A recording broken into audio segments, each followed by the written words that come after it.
That New Year's Eve, I thought nothing could surprise me. For me, it would just be another family celebration. Loud laughter, music playing in the background, the typical smell of fresh food filling the house, and that cozy feeling everyone expects when they get together with loved ones. Everything seemed normal, at least at first. There were twinkling lights, glasses on the table, warm hugs, and silent promises of a better year. I truly believed that night would be like all the others, but I was wrong, very wrong. The atmosphere seemed perfect, but behind every smile there was something I hadn't yet noticed. My family always had their preferences, their favoritism, their subtle gestures that spoke louder than words. But that night, I chose to ignore any such signs. I wanted to enjoy the party like everyone else, without pressure, without tension, without comparisons. But fate had other plans. As I watched my niece surrounded by compliments, giggles, and loving glances, something inside me began to stir. She had always been the center of attention, the darling of the house, the one who received the most expensive gifts, the kindest advice, and the most careful protection. And there, that night, it would be even more evident. The clock was approaching midnight, and everyone was excited for the gift-giving moment. It was an old, almost sacred tradition for my family. I sat there trying not to expect anything grand. But then it happened. While my niece was receiving luxury, jewelry, I would receive something that would change my life forever. At that moment, even before I opened my gift, I felt a chill run down my spine. Something was wrong. The silence that formed around me didn't match the bright lights or the sounds of the party. And it was there, amidst applause and fake smiles, that I realized this New Year's Eve wouldn't just be another celebration, it would be the turning point in my life. The party seemed perfect to anyone on the outside. The table was impeccably set, soft music filled every corner of the house, and conversations flowed as if there were no problems between us. It was one of those nights when everything seemed to work, at least on the surface. Behind every laugh, however, were stories no one told, old preferences, silent rivalries, and comparisons that, even when said jokingly, carried the weight of years of inequality. My parents always had a peculiar way of showing affection. With some, they were overly generous. With others, merely cordial. I grew up noticing this, but I learned to swallow the discomfort, trying to believe that everyone expresses love in their own way. But that night, the differences were clearer than ever. My niece moved around the room as if she were the star of a carefully rehearsed show. Everyone commented on her beauty, her intelligence, her achievements. Even things she hadn't accomplished on her own were praised as great feats. And me? Well, I was there, trying to occupy space without getting in the way, trying to smile without seeming out of place. I did my part. I helped with the table, carried trays, attended to the requests that came in. It was as if my presence was useful, but never truly appreciated.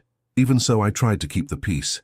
I avoided comments, steered clear of conversations that could create tension, and swallowed that old feeling that, in that house, I would always be last in line. But you know that moment when you look around and realize, almost painfully, that you're not a priority, that no matter how hard you try, there will always be someone else receiving more attention, more praise, more affection. Have you ever entered a situation where you realized you weren't a priority? Because that's exactly how I felt. The outward harmony was beautiful, almost convincing, but inside me, and perhaps inside many others there was a tension that no amount of loud music could hide, and I knew, sooner or later, that perfect facade would crumble. When the time came for presents, the whole room seemed to hold its breath. This tradition had always been treated as a small ritual in my family, almost like a show where everyone already knew who the star of the show would be. My niece sat in the center of the sofa, as if that spot had been reserved especially for her, and in a way it really had. My parents approached with a small box, wrapped with almost exaggerated care, the kind of care I'd never seen applied to any of my gifts over the years. Upon opening the small box, my niece's smile lit up the entire room. Inside lay a set of designer jewelry, gleaming in the warm light as if they were sacred objects. My parents' eyes also shone, not because of the reflection of the jewelry, but because of the evident pride in having gifted their favorite. They exchanged satisfied glances, as if this were a historic moment for the family. My mother placed her hand on her chest, moved, while my father enthusiastically recounted the story of how exclusive, rare, and expensive the set was. Each word seemed to ascend like steps to an altar, where only my niece was worthy to be. The comments started pouring in like a fine, constant rain, impossible to ignore. "She deserves it. She's so special. This will go perfectly with that dress we bought. It's our precious jewel. It always has been." And me. I was there, smiling politely, trying to pretend I didn't notice the emotional distance that separated me from everyone. The feeling was familiar, but that night it seemed amplified, as if every sparkle of that jewel served to reinforce my worthlessness in their eyes. A silent humiliation. There were no shouts, no direct insults. But there was something worse, the subtle realization that I simply didn't occupy the same place in my parents' hearts. While everyone celebrated the jewel's brilliance, I felt something inside me diminish. The truth wasn't in that luxurious box. It was in their eyes, a look that made it clear who was the chosen one and who was merely an extra in that carefully constructed family story. After the exaggerated celebration of my niece's gift, I expected my moment to pass almost unnoticed, as always happened. But when my mother called my name, I felt a slight tremor in my chest. There was no sparkle in her eyes, nor that radiant expectation she had shown seconds before. On the contrary, there was a strange, almost uncomfortable seriousness. My father approached soon after, holding something that seemed completely out of place amidst so many colorful packages. It was a simple briefcase. No ribbon, no card, no attempt to make it special. An ordinary briefcase, the kind you find in any office. When he placed it in my hands, the weight I felt wasn't physical, it was emotional. The whole room seemed to fall silent, as if everyone there knew that this gift had something more to it. And in a way, it did. I opened the folder slowly, trying to understand the meaning of that cold gesture. Inside there was only a white envelope, with my name handwritten on it. Upon opening it, I found a short and direct letter, a formal invitation to a meeting with the CEO of the family business. It wasn't a casual encounter, nor a friendly conversation. It was something big, something serious, and clearly something that no one there expected to be directed at me. The impact was immediate. My niece stopped smiling. My brother narrowed his eyes, confused. My mother looked away as if trying to hide a secret she had carried for too long. My father cleared his throat, uncomfortable, unsure whether to explain or wait for my reaction first. The word CEO. It seemed to echo in the room like a lone thunderclap on a sunny day. For a few seconds, nobody said anything. The silence was so thick you could almost hear thoughts clashing in the air. Why did the CEO want to talk to me? Why now of all times? Was this a reward, a warning, or the beginning of something much bigger than I imagined? As they watched my expressions, searching for answers, I could only think of one thing. That simple briefcase carried something more valuable and more dangerous than any jewel my niece could receive. When the party started moving around me again, even if slowly and uncomfortably, my mind was no longer there. That invitation to a meeting with the CEO wasn't something that came out of nowhere. There was a past no one wanted to mention, and it was impossible to ignore that my history within the family business had always been shrouded in shadows, not because I wasn't capable, but because something had happened years ago that had become a permanent ghost in any conversation about my future. Some would say I made a mistake, others would say I was wronged. The truth? Even I wasn't sure which version was closest to reality. Years earlier, when I was still trying to prove my worth within the company, there was a serious problem in my department. A falsified report, a hasty decision, information that fell into the wrong hands. The confusion led to losses, and somehow all suspicions pointed to me. There was no discussion, no defense. They simply decided it was easier to remove me than to investigate thoroughly. And so I was thrown out, with a label I never chose to carry. My parents never spoke about it openly. Perhaps out of shame, perhaps out of convenience.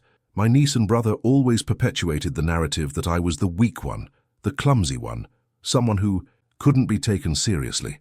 And I, tired of it all, accepted the silence as punishment. I worked on the side, rebuilt myself, and tried to believe that none of that would come back to haunt me. But the invitation with the name of CEO it was proof that the past wasn't buried. On the contrary, someone had just unearthed it. The folder in my hands felt heavier every time I tried to take a deep breath. It wasn't a gift. It wasn't recognition. It was a warning, a call to something that had been neglected for too long.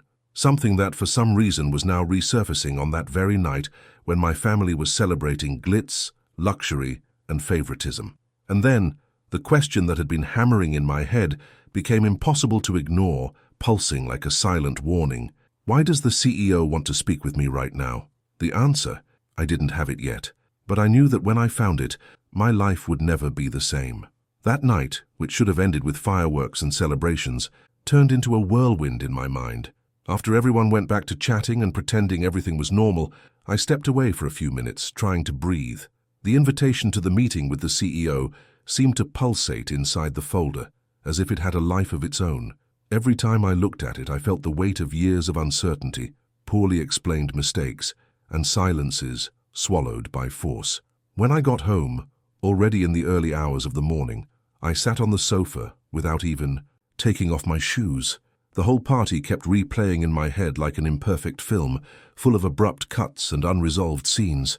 My mind raced to the past, revisiting memories I had tried to bury, the suspicious glances from my colleagues, the meeting where they wouldn't let me finish a sentence the day I left the company, with the feeling that everyone was relieved to see me go.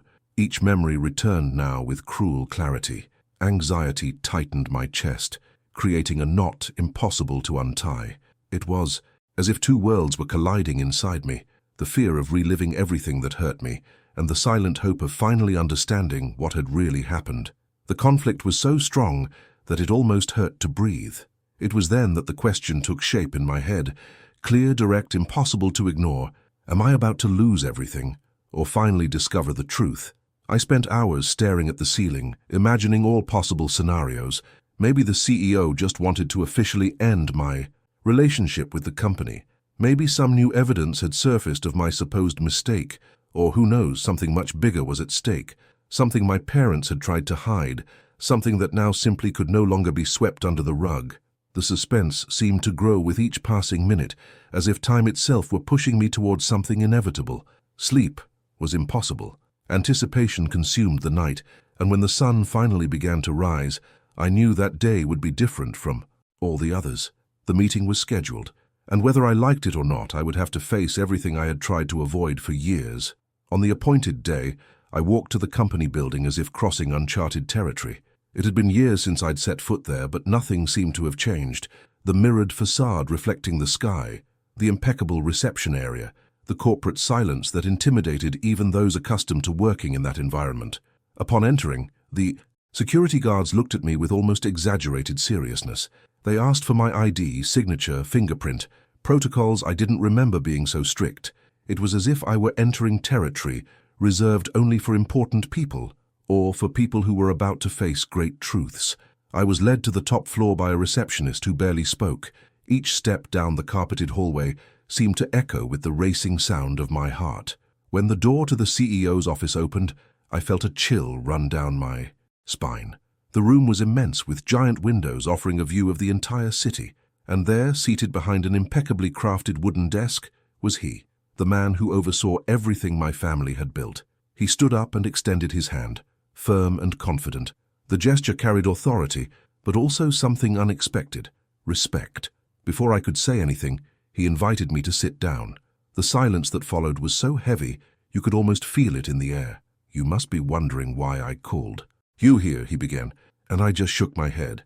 That's when the revelation came, not like a blow but like an avalanche. He explained that years ago, when I was unjustly accused of the mistake that almost sank an entire department, the board discovered that someone else had manipulated my reports. They found out too late, and by decision of my own parents, the truth was suppressed to avoid scandal. They thought it would be easier to sacrifice my name than to deal with the internal repercussions. My body went cold, but the CEO continued. He said that since then he had been following my work outside of work, my independent projects, my ability to rebuild, and that now, with internal changes happening, the company needed someone loyal, resilient, and able to see beyond appearances, someone who knew what it was like to be underestimated. "You're not here to be punished," he said firmly. "You're here because I want to offer you a position your parents never imagined giving. You." That moment turned everything upside down. The invitation that seemed like a death sentence was in fact an open door, the greatest opportunity of my life. And for the first time in a long time, I felt something different: dignity. After the initial shock of the revelation, the CEO leaned back in his chair and crossed his arms, watching my reaction intently. It was as if he were waiting for each piece to finally fall into place within me. I was still trying to process everything. The injustice of the past, the silence of my parents, the mistake I never made and that I carried like a scar. But what he said next completely changed my understanding of my own story. Your parents, he began cautiously, they didn't handle what happened very well. They were afraid. Afraid of internal conflict, afraid of damaging the family's reputation, afraid of admitting they trusted the wrong person, and above all, afraid of discovering that you might be stronger than they imagined. The silence that followed was deafening. The CEO continued, firm, as if he were removing old layers of dust that obscured the truth. They thought that pushing you away would be a way to test your responsibility, your maturity. They thought that if you were able to get up off the ground on your own, then you would truly be worthy of a bigger role. But what they didn't understand is that no one should be tested through pain.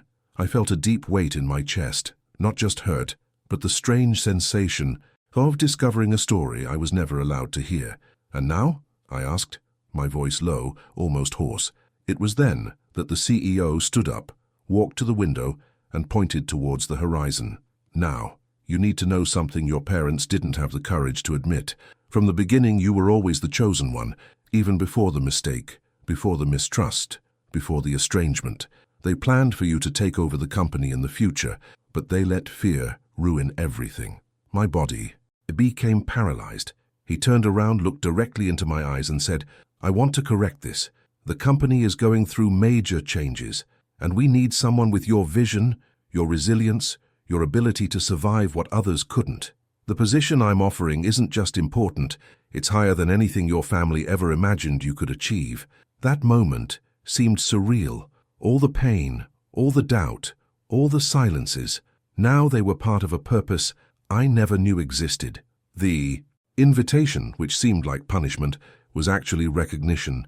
It was justice, it was redemption, and for the first time I understood. I hadn't been forgotten. I had been prepared. Going home that day was like stepping through two different versions of my own life. The first was the bitter memory of the previous New Year's, where the party, the gifts, and the compliments seemed to have been carefully distributed to remind me who mattered and who was just taking up space. The second was the person I had become after the reunion, someone who finally carried answers, purpose, and a kind of strength that no one else could take from me. As I walked through the door, I immediately noticed the atmosphere was different. My family was gathered in the living room, but this time there were no exaggerated laughs or lively conversations. There was silence, a dense, uncomfortable silence. My mother looked at me first, with a mixture of surprise and concern. My father stood up slowly, as if trying to guess from my expression whether the meeting had gone well or badly. My niece, once so confident and bright, now looked away, uneasy. It was as if everyone was expecting me to return broken, not strengthened. I took a deep breath before saying anything. There was no anger inside me. There was no desire for revenge. There was only a clarity so profound that it surprised even myself. And then? My father asked, his voice uncertain. I sat down calmly, looked at each of them, and told them what had happened. I spoke about the truth the CEO had revealed, about the mistake I never made, about the silence they chose to maintain, and about the position that was now being offered to me. As I spoke, I saw a mixture of shock, guilt, and perhaps regret on their faces, but I didn't use that moment to hurt them. I didn't need to. Reality already spoke for itself. When I finished, the room fell silent again. Then I added, with a serenity I didn't know I possessed, I discovered that someone's worth is not in the gifts they receive, but in the purpose they carry. The phrase hung in the air like a truth that no one there could dispute. My mother discreetly wiped away a tear. My father lowered his head. My niece, for the first time, didn't seem like the center of the universe. She just seemed like someone who finally understood that her brilliance didn't diminish mine. And there, in that room where I had so often felt insignificant, I realized something liberating. I didn't need to shine on the outside. This time I was shining from within. When the house finally fell silent and everyone retreated to process everything that had happened, I sat alone on the porch, gazing at the sky.